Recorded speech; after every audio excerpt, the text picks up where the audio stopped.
Next is determination of relative density of a solid substance by Archimedes principle.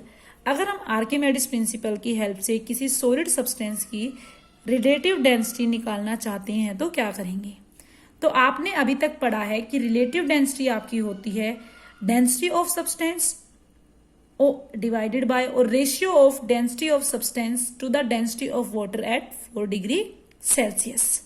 तो हम relative density किसी object की निकाल रहे हैं तो हमारा क्या आ जाएगा, density of object to density of water. अगर हम दोनों जो हमारा सब्सटेंस है both are of equal volume, means volume of object is same as volume of water, तो हम क्या लिख सकते हैं, that mass of certain volume of object upon में mass of same volume of water. क्योंकि अगर वॉल्यूम क्या है, डेंसिटी क्या होती है, मास अपॉन में वॉल्यूम, वॉल्यूम सेम है तो क्या रहेगा, मास। तो हम क्या लिख सकते हैं, mass of a certain volume of object upon में mass of same volume of water. आप फॉर्मूले से देखो बेटा, डेंसिटी क्या होगी, मास अपॉन में वॉल्यूम। ये मान लो ऑब्जेक्ट की है और ये मान लो नीचे डेंसिटी ऑफ वाटर है, mass of water density volume same है तो कैंसिल आउट, क्या बचेगा, सेम वॉल्यूम के लिए मास अपॉन में ऑब्जेक्ट अपॉन में mass of same volume of water. Okay, तो हमने क्या देखा, that mass of object which is equal to mass of an equal volume of water. हमें लिख सकते हैं कि जो मास है, अब अगर न्यूमिनेटर में और डिनोमिनेटर में मैं जी से मल्टीप्लाई कर दूं, that is g is acceleration due to gravity, तो ये क्या बन जाएगा, mass into gravity. Acceleration due to gravity क्या होता है, वेट। तो हमारे पास क्या होगा ये, that weight of the object, object का वेट डिवाइडेड बाय ये क्या बन जाएगा, weight of an equal volume of water. किसके इक्वल वॉल्यूम, ऑब्जेक्ट की वॉल्यूम की, यही बन जाएगा। अब आप एक चीज देखो बेटा, हमने देखा था कि अगर हमारे पास कोई भी कंटेनर है और उसमें हम which is filled with water, अगर मैं इसमें किसी वॉल्यूम का एक सब्सटेंस को डिप करती हूं तो ये क्या करता है, equal volume of water displace करता है displace, equal volume of water displace. तो जितना वाटर डिस्प्लेस हुआ है उसकी वॉल्यूम किसके इक्वल होती है, वॉल्यूम ऑफ दैट सब्सटेंस जो डिप किया है।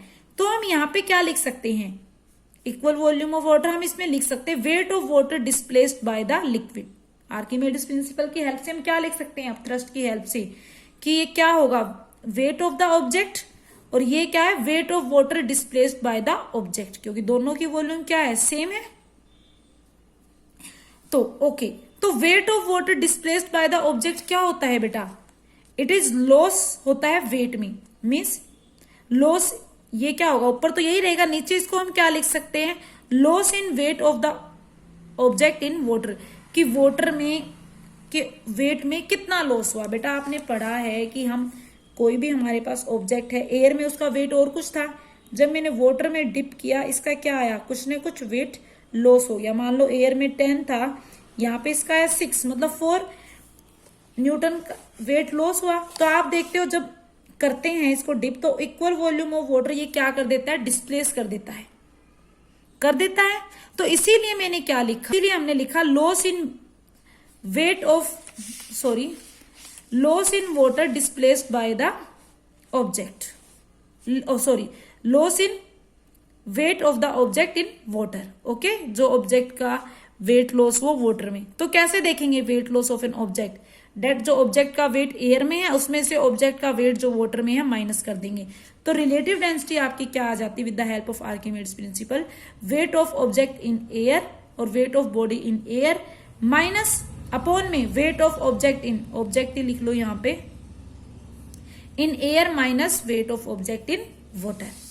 मोस्ट इंपॉर्टेंट थिंग बेटा, मान लो मेरे पास कोई बॉडी है या सॉलिड है जिसका वेट एयर में क्या आया है, W1, और वाटर में इसका वेट डिक्रीज होके मेरे पास क्या आया है, W2।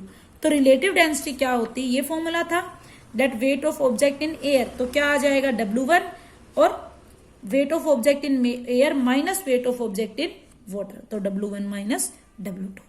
ओके, नेक्स्ट हम डिफाइन देखेंगे बेटा procedure to determine the relative density of a solid in 2 cases. Our first case is relative density of a solid denser than water and insoluble in it. किसी भी solid की relative density find करेंगे which is denser then water, जो water से क्या होगा, denser होगा और उसमें इनसोल्यूबल होगा। इसके लिए हम क्या करेंगे, एक सॉलिड का पीस लेंगे जिसको हम एक थ्रेड से, हुक की हेल्प से बांध देंगे और उस पीस को हम वेट करेंगे इन एयर। कोई भी हमने एक सॉलिड लिया जिसको हमने क्या किया, थ्रेड की हेल्प से बांध दिया और उसका वेट किया हमने with the help of physical balance air के अंदर। नेक्स्ट हम उसको क्या करेंगे, उसी वेट को हम किसी एक बीकर के अंदर पानी डाल के हम क्या कर देंगे, उसको, जिस बीकर को हम 1/3 या 2/3 फिल कर देंगे वाटर से, और हम उसका क्या करेंगे, फिर वेट करेंगे दोबारा with the help of spring balance और फिजिकल बैलेंस, आप जो भी लेना चाहो, और हम उसका वेट देखेंगे।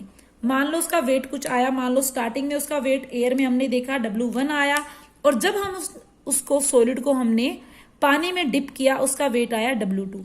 तो फॉर्मूले की हेल्प से आपका ये क्या हो जाता है, that weight of solid in air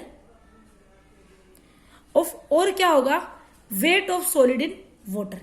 तो weight of solid in air क्या माना हमने, वाटर, और weight of solid in water क्या माना, W2।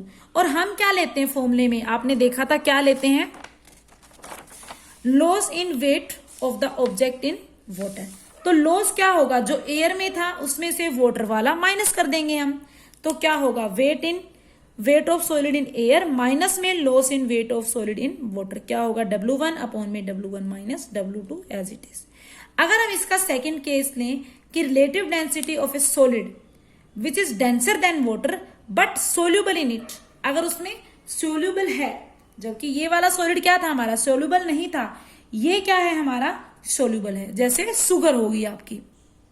इस केस में बेटा हम क्या करते हैं, अगर आपका सॉलिड वाटर में सोल्यूबल है तो हम वाटर की जगह कोई लिक्विड लेंगे जिसकी डेंसिटी हमें पता हो और जिसमें सॉलिड आपका क्या हो, इनसोल्यूबल हो, जिसमें आपका सॉलिड क्या हो, इनसोल्यूबल हो और उसमें लिक्विड में सिंक हो जाए। तो उस केस में हम फॉर्मूला जो यूज करते हैं, हम क्या यूज करते हैं, weight of solid in air upon में loss of weight of solid in liquid into में रिलेटिव डेंसिटी ऑफ लिक्विड, ये वाला फॉर्मूला हम यूज करेंगे। याद रखना है आपने रिलेटिव डेंसिटी निकालने के लिए with the help of Archimedes principle in general, ये केस अगर भूल जाओ एक, वरना सभी के लिए क्या लगेगा कि जो बॉडी का वेट है एयर में अपॉन में कितना लॉस हुआ सॉलिड के वेट में इन वाटर, ये आपका फॉर्मूला होगा। अब तक तो हम सॉलिड की रिलेटिव डेंसिटी फाइंड आउट कर रहे थे। अगर हम फाइंड आउट करना चाहते हैं बेटा relative density of liquid by Archimedes principle, तो हम क्या करेंगे, तो इसके लिए आप फॉर्मूला, तो हम क्या करते हैं बेटा, फॉर्मूला आपका क्या रहेगा, लिक्विड की relative density weight of given volume of the liquid और weight of the same volume of water. तो इसके लिए हम क्या करेंगे, कोई भी सॉलिड लेंगे जिसको हम वाटर में या उस लिक्विड में इमर्ज करेंगे। तो पहले हम देखेंगे कि जब हमने इसको वाटर में इमर्ज किया तो वहां से कितना वेट ऑफ वाटर डिस्प्लेस्ड हुआ। फिर हम देखेंगे जब उसी सॉलिड को हमने लिक्विड में, किसी और लिक्विड में वाटर के अलावा उसके अंदर डिप किया तो कितना वो लिक्विड डिस्प्लेस हुआ, कितना। तो हम क्या लिखेंगे, weight of liquid displaced by a body और weight of water displaced by the same body. तो ये वेट ऑफ लिक्विड डिस्प्लेस्ड हमें कैसे पता चलेगा कि वेट ऑफ बॉडी का वेट एयर में कितना है और बॉडी का वेट लिक्विड में, इन दोनों का सब्ट्रैक्शन मीन्स बेटा अगर हम देखना चाहते हैं, मान लो मेरे पास कोई लिक्विड है, उसकी मुझे रिलेटिव डेंसिटी फाइंड आउट करनी, मान लो मरकरी या कोई और है, तो हम क्या करेंगे, हम क्या करते हैं कि एक इस तरह से कंटेनर लेंगे, पहले इसमें मान लो क्या है आपका वाटर है और इसमें क्या है जो भी लिक्विड, मान लो मरकरी है। हमने एक सॉलिड लिया कोई भी, इक्वल वॉल्यूम ऑफ के हमने क्या भरे हुए इसमें वाटर और लिक्विड, इक्वल वॉल्यूम है। हमने सॉलिड को डिप किया और हमने देखा डिप करने के बाद कितना वाटर यहां से डिस्प्लेस हुआ, तो वो क्या हो जाएगा, weight of liquid displaced by water. फिर उसी सॉलिड को हम इसमें डिप करेंगे और हम देखेंगे कितनी मरकरी यहां से डिस्प्लेस हुई, तो वो क्या आ जाएगी, wait of liquid displaced by a body. तो हम इन दोनों के डिवाइड करेंगे तो कैसे पता चलेगा कितना डिस्प्लेस हुआ, इसके लिए हम वेट पहले बॉडी का एयर में करेंगे, फिर इसमें करेंगे, इसी तरह से इसमें करेंगे। तो फॉर्मूला क्या बन जाएगा रिलेटिव डेंसिटी का, W1 माइनस W2 अपॉन में W1 minus W3। This is relative density of a liquid. Okay students.